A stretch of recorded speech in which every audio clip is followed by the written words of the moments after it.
What's good, YouTube? It's your boy, Blue Blood Sports TV, back at y'all with another one. So, two-time welterweight world champion, superstar boxer, Showtime Shawn Porter.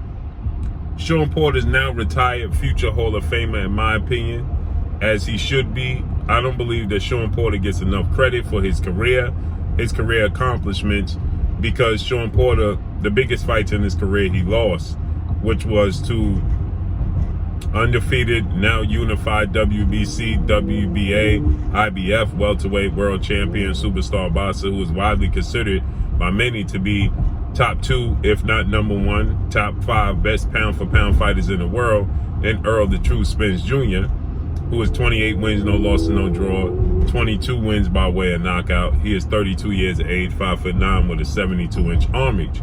And he also lost to undefeated, three-division world champion, former junior welterweight undisputed world champion, currently the reigning WBO, World Boxing Organization welterweight world champion, who is widely considered to be the number one best pound-for-pound fighter in the world, and Terence Bud Crawford, 38 wins, no loss and no draw, 29 big wins by way of knockout. He is 34 years of age, 5'8" with a 74-inch arm reach. And Shawn Porter also lost to former IBF welterweight world champion, British superstar boxer, Special K Kell Brook. Okay, but all of these fights was very close fights. Now I know people are gonna point to the Terence Crawford fight and they're gonna say, well, he was stopped against Terence Crawford, okay, in the 10th round. He was dropped twice and he ultimately was stopped in the 10th round against Terence Crawford. But nonetheless, it was a very competitive fight, to which many people thought that, by the time the stoppage came to fruition, Shawn Porter was up on the cards, okay? Many people thought that Shawn Porter may have been up on the cards at that point in time, and the judges had it a very close fight, okay? So with that said, I just truly believe that Shawn Porter just definitely doesn't get enough credit for his career. He's now retired, and he's a future Hall of Famer, in my opinion, with a record of 31 wins, 4 losses, 1 draw, 17 wins by way of knockout, and the one time he was stopped in his career at 5'7" with a 69-inch arm reach. He also lost to former unified lightweight world champion, superstar boxer Keith one-time Thurman. But again, these was all close fights for Shawn Porter, okay? All very competitive, close fights. Now, Shawn Porter, he weighed in on the biggest fight in the sport of boxing between Terence Crawford and ERROL the True Spence Jr., okay? For undisputed for all the marbles. ERROL Spence, we know he unified the belts against Shawn Porter. He beat Shawn Porter in unifying the belts, and then, but again, a decision. He was dropped in the 11th round of the fight against ERROL Spence, and those championship rounds proved to be the difference for ERROL Spence in that fight, right? Which saw him get the nod. And he lost to Terence Crawford. So those are the two main fighters in the welterweight division, and 2 of the top 5 fighters in the world, okay? And so with that said, Shawn Porter gave his thoughts on the fight. He fought both guys. And so legendary retired iconic Hall of Fame superstar boxer Roy Jones Jr. He kind of backed Shawn Porter into a corner, and he got Shawn Porter to finally commit to who he think will win the fight. Because for a while, Shawn Porter just wasn't committing to who he think will win the fight. Now, many people thought he was saving his prediction and his commitment to, for his podcast, and he now does podcasts. He now does, multiple, media things now. He's a media member, and he's a boxing pundit. So with that said, Shawn Porter, he's into a lot of different things now. So many people feel like Shawn Porter is saving it, his prediction and his picks, for that purposes, okay? Nonetheless, Roy Jones, he backed Shawn Porter into a corner, right? And he asked Shawn Porter, basically, you got to tell us who you think gonna win. You got to tell us what you think, how this gonna play out. What's your pick, okay? And Shawn Porter says that ERROL Spence both guys are very, very relentless. Both guys are very, very strong. But he said that ERROL Spence is definitely stronger than Terence Crawford. He says that ERROL Spence hits harder than Terence Crawford, and he's bigger than Terence Crawford, right? But then at the same time, Roy Jones says, but who's smarter? Who has the higher ring IQ? And Shawn Porter said, by far, Terence Crawford has the higher ring IQ, which was very, very shocking to me. By far, he said, that's what shocked me overall in this entire equation, is that he said by far, Terence Crawford has the higher ring IQ. And two things, right? One thing is, I don't think that Terence Crawford gets enough credit for just how strong he is, okay? Not to say Errol Spence is not stronger than he is, but I just don't think that Terence Crawford gets enough credit for just how strong he is. He has stopped and knocked out 10 of his last 11 opponents, which speaks volumes. So I think he's definitely, his frame is deceiving, because he has a very wiry, slim frame. So I think that his frame is deceiving.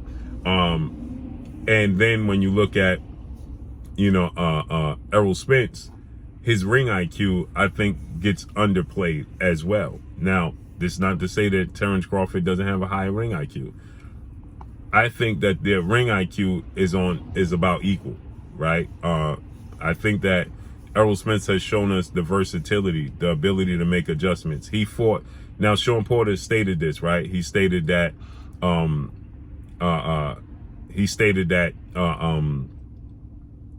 Errol Spence likes to beat you at your game, and Terence Crawford likes to beat you at his game. So maybe that's the reason why he says by far Terence Crawford has the better ring IQ, because Terence Crawford is going to make you fight his fight. He's going to lure you into his fight, where Errol Spence is going to lure you into, is going to fight your fight. So essentially, I feel like Shawn Porter is saying that you can draw Errol Spence into your type style of fighting, but you're not going to get Terence Crawford off his square. He's going to stay true to who he is, and he's going to lure you into his fight ultimately, right? And that is understandable, right? Because when you're dealing with the legends, they make you fight their fight, right? Not you fighting their fight. They don't want to beat you at your game. Floyd Mayweather always wanted to control the pace of the fight, control the fight itself, and beat you in his way, on his time, right? Where Errol Spence, he fought Mikey Garcia, 4-division world champion, Mexican superstar boxer, and he beat Mikey Garcia at Mikey Garcia's game, outboxing Mikey Garcia. And then when he fought Shawn Porter, he fought Shawn Porter's fight, right? He fought a dog fight, a rough, rugged fight against Shawn Porter. He fought Shawn Porter's fight ultimately. And then when he fought against, Danny Garcia is a counterpuncher. And ultimately, what did he do? He fought Danny Garcia's fight. He became a counterpuncher against Danny Garcia, right? So, he fought, and beat, Danny Garcia at Danny Garcia's counterpunching game, right? And so with that said, I think that Shawn Porter has a point when he says that, Terence Crawford may have a higher ring IQ when it comes to that, but I still think that, Shawn Porter may be missing the fact that, Errol Spence fights you at your game, and he has the ability to make that adjustment, and to do so indicates to me that he has a very high ring IQ. You understand what I'm saying? Because you can't, you can't beat a fighter at his game with his style if you don't have a high ring IQ. You understand what I'm saying? And so, I definitely feel like, Errol Spence has a very high ring IQ, but there's nothing wrong with one of the fighters having a higher ring IQ than the other one. You understand what I'm saying? So with that said, I think that Shawn Porter's looking at it as standpoint as Terence Crawford makes you fight his fight, and his ring IQ is not going to allow you to dictate his fight and how he fights. So he's sharp enough and smart enough to make you fight his fight to what he does best. And Errol Spence is going to fight your fight to prove a point. So the smarter thing to do in competition is to do what you do best. Force them to do what you do best, not allow them to dictate what they do best, right? And play into their wheelhouse. So I think that Shawn Porter's looking at it from that standpoint. And then Shawn Porter, he stated that, Shawn Porter stated that if he had to bet everything on it, he's betting on Terence Crawford to win this fight. Right now, obviously, they have a close relationship, so people gonna point to that and say, well, Shawn Porter's saying that because he and Terence Crawford are close friends, right? Well, you got to look at it both ways. He has been in the ring with both guys. He knows who's stronger. He knows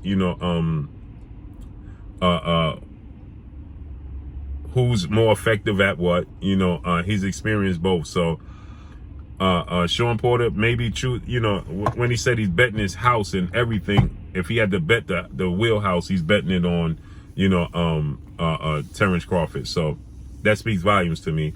But I can't wait. It's the biggest fight in the sport of boxing, and it got to play out, right? It's a reason Shawn Porter, it's like pulling teeth for him to go this route, so, and make a choice. So that's a clear indication to me that Shawn Porter understands that it's truly a 50-50 fight and anything can happen. So we got to see how it unfolds and plays out. But that's all I got for y'all. Make sure you hit the like button, drop a comment in the comment section, let me know what y'all think. Y'all already know what it is. It's your boy Blue Blood Sports TV. Hate, like, comment, and subscribe. You haven't subscribed, hit the subscribe button, hit the like button, hit the bell icon to get all the new notifications. Follow me on Instagram at Blue Blood Sports TV, all one word. Y'all already know what it is. Shouts out to the entire LDBC. Shouts out to Black Media Row. Make sure you like and share these videos. That's all I got for y'all. Peace.